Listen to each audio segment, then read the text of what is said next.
Здравствуйте, меня зовут Татьяна Сабарайкина, я психолог благотворительного фонда Харысхал. Сегодня мы поговорим о понятии установка. Вообще, что такое установка, как она работает и почему она нам очень нужна и нужна именно в понимании того, что мы с чем живем. И все люди, у каждого человека, я не видела ни одного человека, который не жил бы с какими-то установками. Установки, они всегда звучат со словом «должен». Я должна, я обязана, мне нужно и так далее. У нас таких понятий очень много.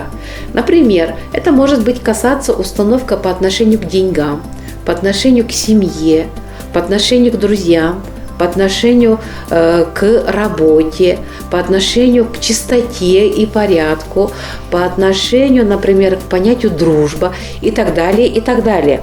И в каждом из этих понятий у людей есть установка. Установка, она, например, бывает очень сильная.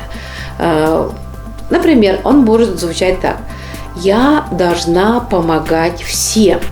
Есть такая установка. У кого-то установка звучит так: в доме все должно лежать в определенных местах. И, никак не по-другому. У кого-то может звучать так: если мне дают какое-то задание, я это задание должна выполнить только на отлично. Хорошие установки, согласна, они помогают нам развиваться, они помогают нам стать такими, успешными в этой жизни, какие мы сейчас есть. Но среди них есть такие установки, которые мешают нам жить, мешают нам относиться как-то, мешают в нашей семье. Каким образом? Например, у мужа есть установка: когда я работаю, то все в доме должны работать.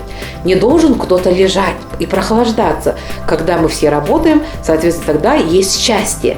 И если человек с этой установкой пришел в новую семью, а там не принято это, все вместе работать. Там принято так, что я работаю, а пускай дети отдыхают, например.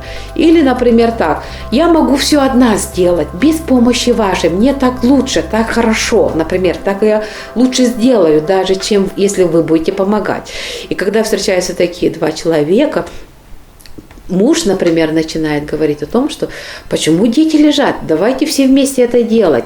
А жена будет говорить: давайте вы все отдыхайте, а я со всем этим буду справляться.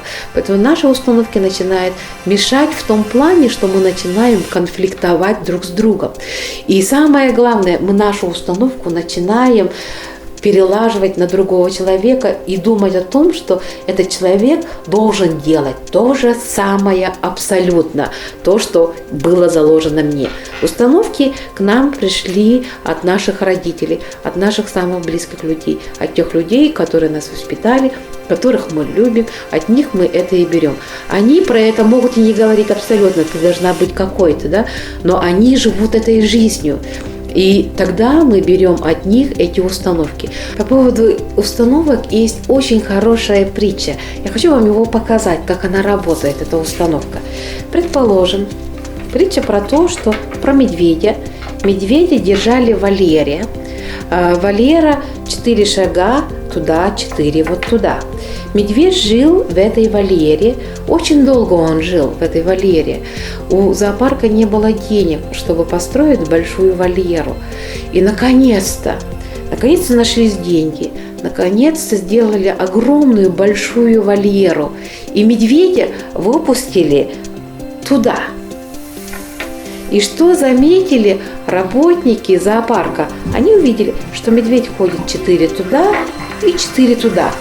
Границ нету тех белых, которые тогда были. Вот этой маленькой вольеры нету. Но медведь условно уже себе сделал эту вольеру маленькую. И он двигается только так. Хотя для него огромное пространство. И он долго очень привыкал к этому большому пространству. И точно так же работает наша установка. Она нас замыкает в маленькое пространство. У нас нет невидимых каких-то решеток, мы в них находимся. Находимся благодаря словам «я должна», «я обязательно это должна сделать», «я обязана что-то сделать и так далее. И когда оно звучит с таким, как лозунг, тогда нам это и мешает жить. Потому что мы это начинаем требовать от наших близких, чтобы они этому соответствовали, чтобы они стали такими же абсолютно. Поэтому работайте с вашими установками. Их можно поменять. Поменять не я должна, а я хочу, я могу. Мы их не бросаем, не выкидываем. Это хорошие установки. Хорошие установки про чистоплотность, хорошая установка про отношение к работе добросовестное. Это хорошее. Только мы его меняем.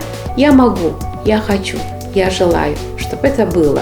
Если и при каких-то условиях. И тогда я перестаю требовать от близких, от нужных мне людей, от важных мне людей соответствие именно поэтому, для именно такой установки. Желаю вам удачи, успехов. До свидания. С вами была Татьяна Забарайкина.